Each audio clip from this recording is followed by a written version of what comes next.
Last lecture में जो हमने डिस्कस किया था वो क्या था, अल्बर्ट आइंस्टाइन फोटोइलेक्ट्रिक इक्वेशन, जिसमें आपके पास इक्वेशन आई थी k is equals to h nu minus nu naught. Nu is the frequency of the photon and nu naught is the threshold frequency. दो पॉइंट अपने माइंड में सेट कर लीजिएगा, जब आप नोट्स प्रिपेयर करेंगे, नोट्स बनाएंगे तो ये नोट लिख लीजिएगा। एक frequency is the property of source of light and photon and threshold frequency is the property of photomaterial. तो एक नोट लिख लीजिए सभी बच्चे, frequency is the property of photon और source of light and threshold frequency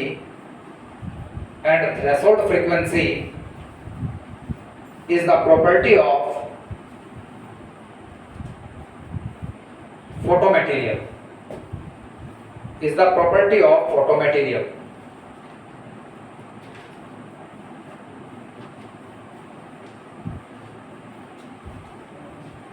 मान लीजिए मेरे पास कुछ फोटो मटेरियल है ABC। थोड़ा कंसेप्ट क्लियर करने के लिए एक एग्जांपल लेंगे हम।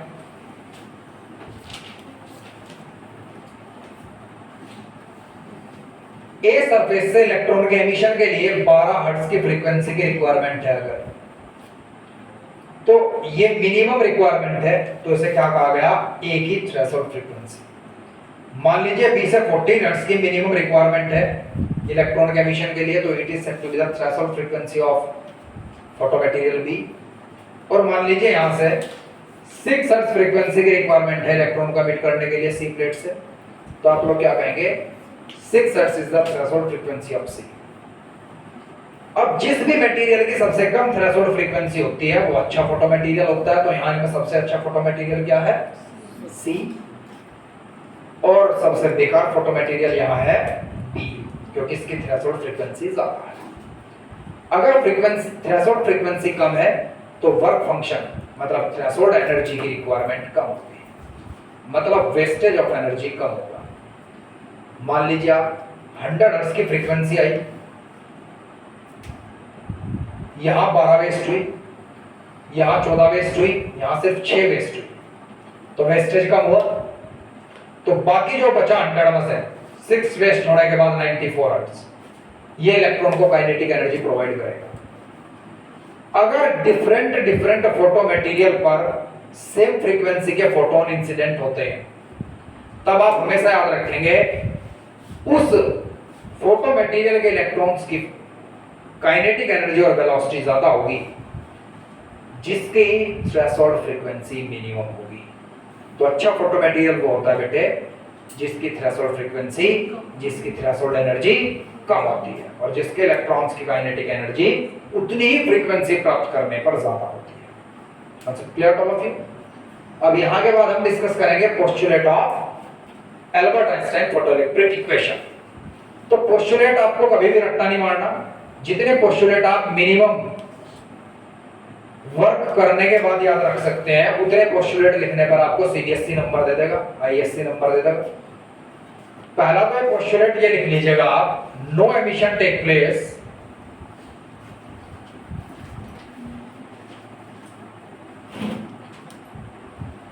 If nu naught is greater than new.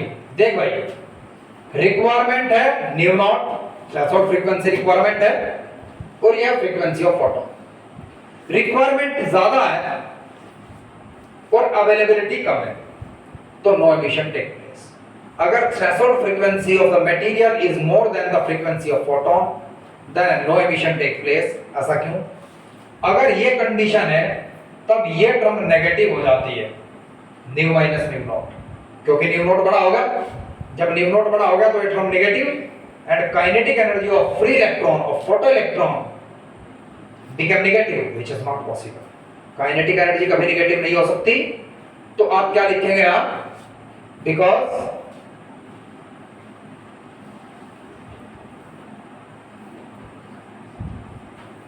Kinetic energy of photo electron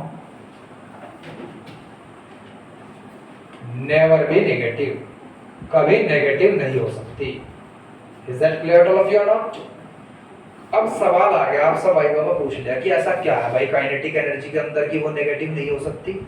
तो आप कहोगे सर काइनेटिक एनर्जी का फॉर्मूला ये है, अगर मैं ध्यान दूं मास can neither be negative 1/2 can neither be negative, और अगर v नेगेटिव है भी, जैसे कि वेलोसिटी एक वेक्टर क्वांटिटी है वो नेगेटिव है भी, तो उसका स्क्वायर तो पॉजिटिव ही होता है। तो इसलिए काइनेटिक एनर्जी कभी भी नेगेटिव नहीं होती। तो पहला पोस्टुलेट आपको बिल्कुल क्लियर है एक बच्चे को। इसके बाद सेकंड पोस्टुलेट पर चलता हूं मैं। सेकंड पोस्टुलेट जरा ध्यान से देखेंगे सभी। काइनेटिक एनर्जी फोटोन की, सॉरी फोटो इलेक्ट्रॉन की उतनी ही ज्यादा होगी जितनी फ्रीक्वेंसी ऑफ फोटोन होगी। फ्रीक्वेंसी ऑफ फोटोन ज्यादा तो इलेक्ट्रॉन को ज्यादा एनर्जी प्राप्त होगी, काइनेटिक एनर्जी ऑफ इलेक्ट्रॉन। और इलेक्ट्रॉन को जितनी काइनेटिक एनर्जी प्राप्त होगी उसकी स्पीड उतनी ज्यादा होगी। तो जब फोटोन की फ्रीक्वेंसी बढ़ती है, जैसे कि धूप के समय बढ़ जाती है, वो इलेक्ट्रॉन को ज्यादा काइनेटिक एनर्जी प्रोवाइड करते हैं। जब इलेक्ट्रॉन को ज्यादा काइनेटिक एनर्जी प्राप्त होती है तब उनकी स्पीड भी अधिक होती है। ये बात याद रखेंगे सभी। कंसेप्ट क्लियर ऑफ यू ना? Concept clear. इसके बाद बच्चे थर्ड पॉइंट, और आइडल फोटो मटेरियल।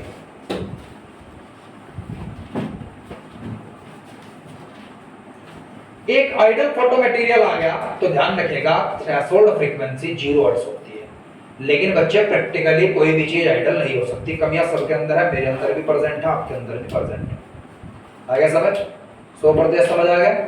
तो आइडल कंडीशन कभी भी पॉसिबल नहीं है। लेकिन आप लोग अगर कभी फ्यूचर में साइंटिस्ट बनते हैं और आप लोगों ने एक ऐसा फोटो मटेरियल तैयार कर दिया जिसकी थ्रेशोल्ड फ्रीक्वेंसी 0 है, तब उसे एक आइडल फोटो मटेरियल कहेंगे। Practically it is not possible. ठीक है, मतलब क्लियर? इसके बाद आगे चलते हैं, थोड़ा सा जरा ध्यान दीजिएगा। जो इलेक्ट्रॉन्स होंगे, इलेक्ट्रॉन्स के चलने के कारण एक फोटो इलेक्ट्रिक करंट फ्लो होगा। वो जो फोटो इलेक्ट्रिक करंट होगा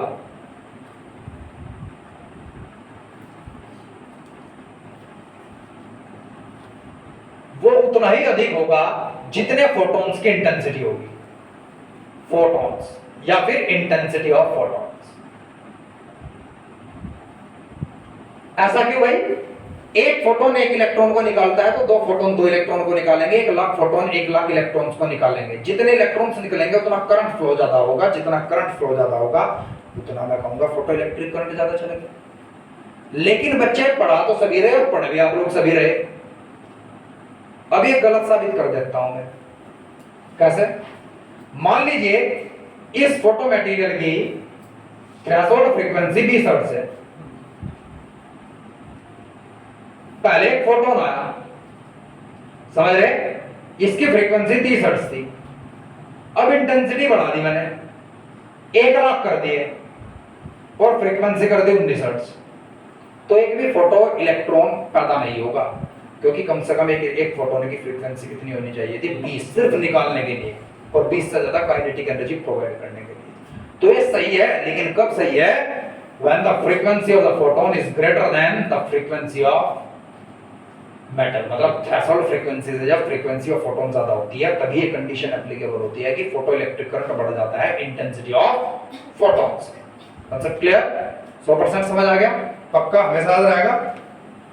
यहां तक लिखिएगा फास्ट। एक पॉइंट और लिख लीजिएगा, 5th पॉइंट, कि फोटोन के टकराने से इलेक्ट्रॉन के एमिशन तक का कोई भी समय बर्बाद नहीं होता। ये इतना फास्ट प्रोसेस है कि 1 सेकंड में 10 की पावर 18 फोटोन टकराने पर 10 की पावर 18 इलेक्ट्रॉन से एमिट हो जाते हैं। समझ गया? लिखना स्टार्ट कीजिए।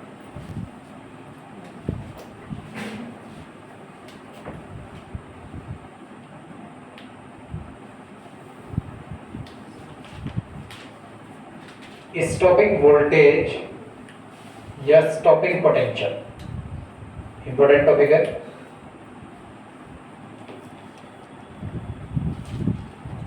ये V नोट से रिप्रेजेंट कर रहा मैं, और थ्रेशोल्ड फ्रीक्वेंसी न्यू नोट से करी थी मैंने represent. It is also set to B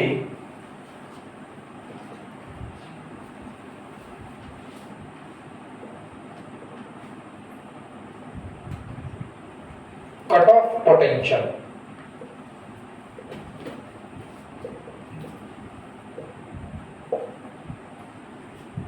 इसे कट ऑफ पोटेंशियल भी कहा जाता है। आप समझिए जरा बहुत ध्यान से। मेरे पास एक इलेक्ट्रिक सर्किट है, हायर पोटेंशियल पॉजिटिव और लोअर पोटेंशियल नेगेटिव होता है, पता है सभी को। मैंने क्या कर दिया, अभी करंट चलता था conventional current positive to negative, मैंने सर्किट कट कर दिया यहां से। अब दिमाग लगा जरा ध्यान से, अगर पूरी वायरिंग के अंदर n एटम थे, जब तक मैंने एक्सटर्नल इलेक्ट्रिक फील्ड पैदा नहीं किया, तो मान लो n एटम नहीं n इलेक्ट्रॉन्स थे, जब तक एक्सटर्नल इलेक्ट्रिक फील्ड अप्लाई नहीं किया तो n/2 स्पिन करते थे एंटी क्लॉकवाइज और n/2 स्पिन करते थे क्लॉकवाइज, क्योंकि एक क्वांटम नंबर में दो इलेक्ट्रॉन्स की सेम स्पिन नहीं हो सकती। मैंने पूरा ग्रैंड टोटल निकाल लिया, यूनिवर्सल मेथड को पढ़ रहा हूं मैं ऑर्बिटल या ऑर्बिट मेथड को नहीं, या एटम नहीं, मैं पूरे के पूरे एलिमेंट स्ट्रक्चर को पढ़ रहा हूं। मैंने एक्सटर्नल इलेक्ट्रिक फील्ड लगाया, अगर मैंने एक्सटर्नल इलेक्ट्रिक फील्ड इस तरह कैसे लगाया कि सभी के स्पिन क्लॉकवाइज हो जाए तो एंटी क्लॉकवाइज करंट चला, और अगर मैंने इस तरीके से लगाया कि सभी के स्पिन क्लॉकवाइज हो जाए तो फिर एंटी क्लॉकवाइज करंट चलेगा। समझ आ गया? मतलब आधे इलेक्ट्रॉन्स को बेचारों को जबरदस्ती का काम करना पड़ा। समझ गए मेरी बात? जब सर्किट कट जाएगा, जिन आधे इलेक्ट्रॉन्स ने जबरदस्ती नॉर्थ से साउथ गेन करी थी या साउथ से नॉर्थ गेन करी थी, तो दोबारा इनिशियल स्टेट पाएंगे due to the inertial effect, due to the spin effect, due to the magnetic moment. तो जिस कारण से मैंने सर्किट कट कर दिया, तो वो जो आधे इलेक्ट्रॉन्स है वो अपनी इनिशियल स्पिन को गेन करने के लिए पहुंचते हैं और नेगेटिव पोटेंशियल से करंट चलता है जहां से आपने सर्किट कट दिया। इस करंट को स्टॉपिंग करंट कहते हैं, stopping current.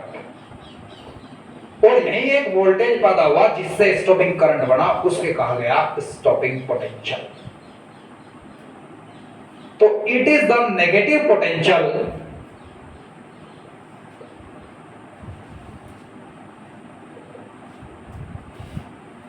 that make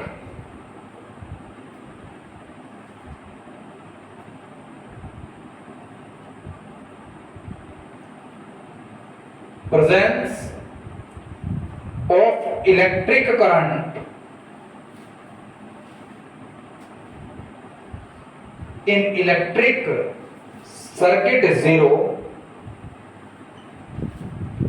at cutoff condition, cutoff condition. अब यहां से क्या क्वेश्चन आएगा, इसका फॉर्मूला होता है kinetic energy of photo electron upon charge on photo electron.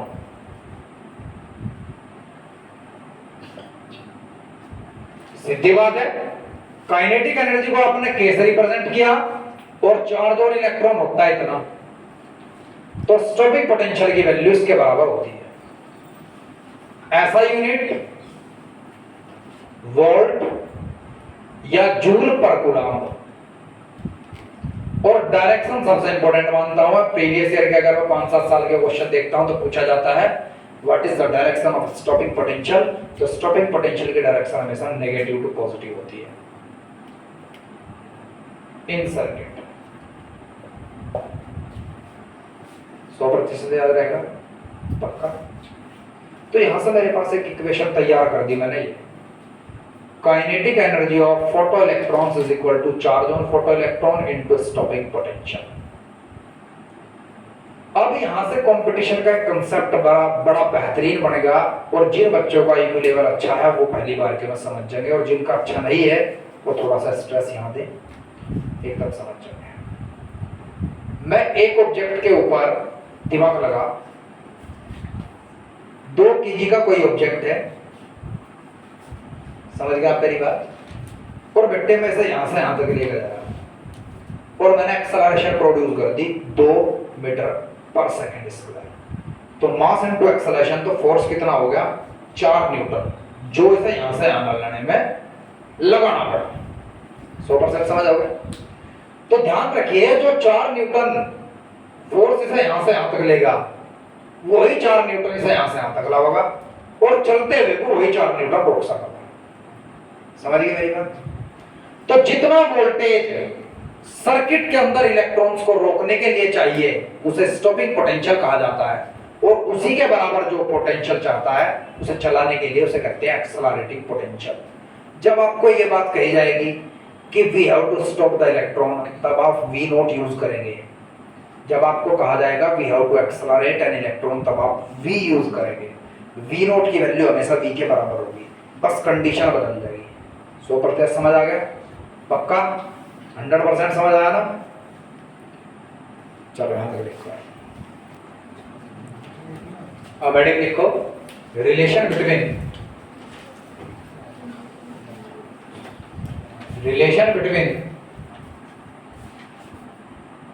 Stopping potential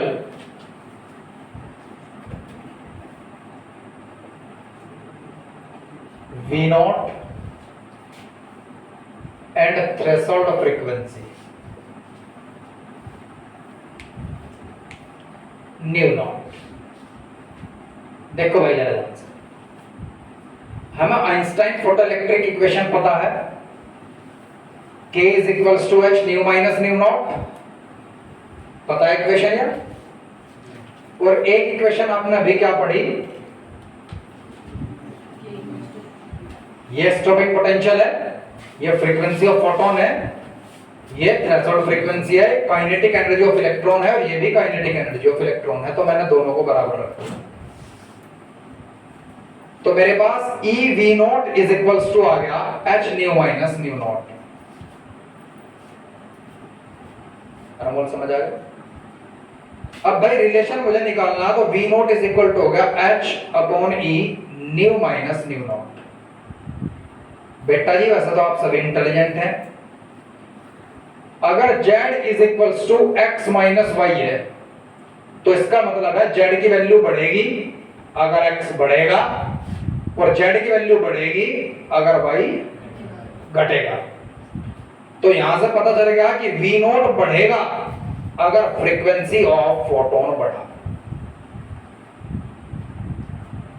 photon की फ्रीक्वेंसी बढ़ने से, दिमाग लगा, फोटोन की फ्रीक्वेंसी बढ़ेगी, फ्रीक्वेंसी बढ़ने से, इसे तो मान लो आइडल मेटल के लिए, आइडल फोटो मटेरियल के लिए 0, तो फ्रीक्वेंसी बढ़ने से इलेक्ट्रॉन की काइनेटिक एनर्जी बढ़ेगी। जिस इलेक्ट्रॉन की काइनेटिक एनर्जी बढ़ेगी उसकी स्पीड बढ़ेगी, उसकी स्पीड को रोकने के लिए ज्यादा स्टॉपिंग पोटेंशियल लगाना पड़ेगा। समझ गए मेरी बात? तो इसका मतलब है जितनी फोटोन की फ्रीक्वेंसी बढ़ती है उतना ही ज्यादा रिक्वायरमेंट होती है स्टॉपिंग पोटेंशियल की। किसकी? पहली बात। फिर दूसरी बात समझो कि stopping potential inversely proportional to the threshold frequency. ऐसा क्यों? थ्रेशोल्ड फ्रीक्वेंसी एनर्जी का वेस्टेज करती है, वेस्टेज ज्यादा तो काइनेटिक एनर्जी कम, काइनेटिक एनर्जी कम तो स्पीड ऑफ इलेक्ट्रॉन कम, और कम स्पीड को कम स्टॉपिंग पोटेंशियल रोक देगा। Concept clear all of you not? 100% समझ आ गया? पक्का? तेरे समझ आया? मैं मान लिया ये y एक्सिस है और ये x एक्सिस है, और x एक्सिस की तरफ मैंने फ्रीक्वेंसी मान ली। फ्रीक्वेंसी की असर यूनिट है हर्ट्ज। ये वोल्टेज मान लिया मैंने,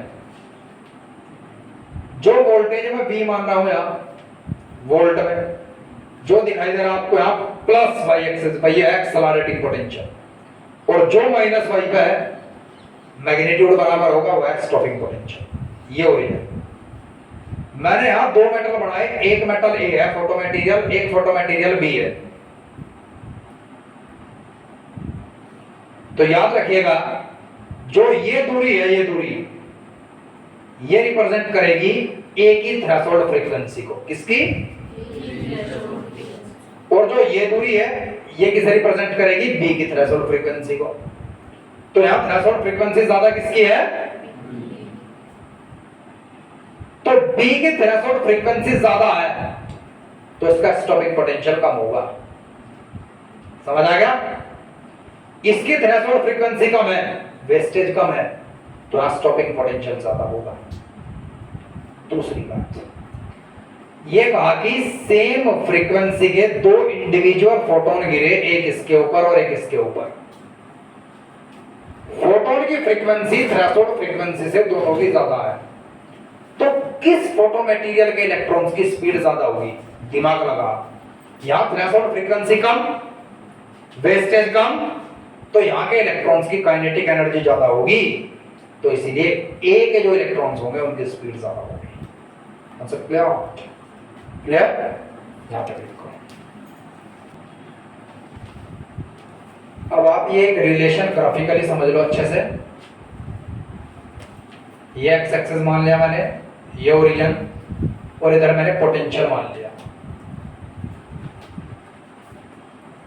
तो जो वाई एक्सिस की तरफ दिखाई देगा ये एक्सेलरेटिंग पोटेंशियल है, इसकी भी ऐसा यूनिट वोल्ट ही होती है, और जो आपको वाई एक्सिस की तरफ माइनस वाई की दिखाई दे रहा ये स्टॉपिंग पोटेंशियल।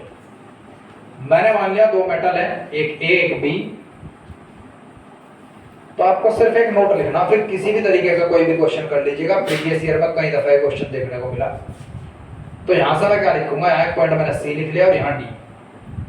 तो पहली बात तो अपने माइंड में एक चीज लिख लो, क्या?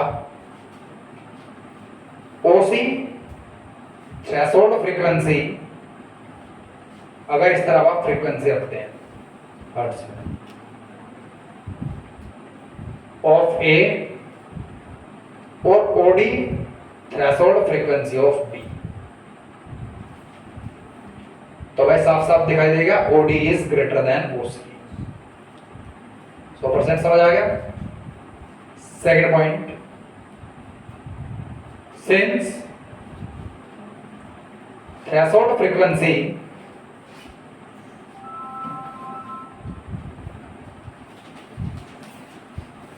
of A is less than B, so stopping potential required stopping potential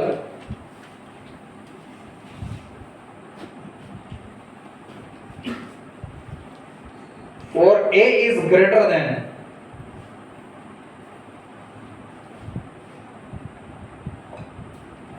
तो ज्यादा स्टॉपिंग पोटेंशियल रिक्वायरमेंट किस में होगी? ए में। Kinetic energy and speed of photo electrons of A is more than that of B. Is that clear to all of you? That's clear? लेकिन दोनों में ए और बी में एक चीज सेम है, क्या? दोनों की स्लोप पैरेलल है। तो सवाल पेपर में यही आया खतरनाक, जब ए और बी दोनों डिफरेंट फोटो मटेरियल है, दोनों की थ्रेशोल्ड फ्रीक्वेंसी अलग है, दोनों का नेचर अलग है, तो दोनों की स्लोप पैरेलल क्यों है? क्लास 9 से मैंने पढ़ाना स्टार्ट किया था आप लोगों को, कई बच्चे ऐसे हैं मेरे पास, मैंने बताया था perpendicular upon base give the slope. तो आप उस रिलेशन को ध्यान से देखेंगे जो स्टॉपिंग पोटेंशियल का रिलेशन था, H upon E nu minus nu not. ये बेस है,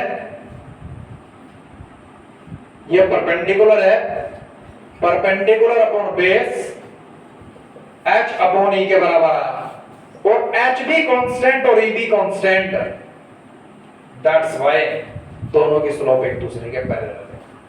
आप कहेंगे क्योंकि slope represent H upon E factor and both H and E are constant, that's why the slope for every photomaterial is same and parallel. Concept clear? No graphics.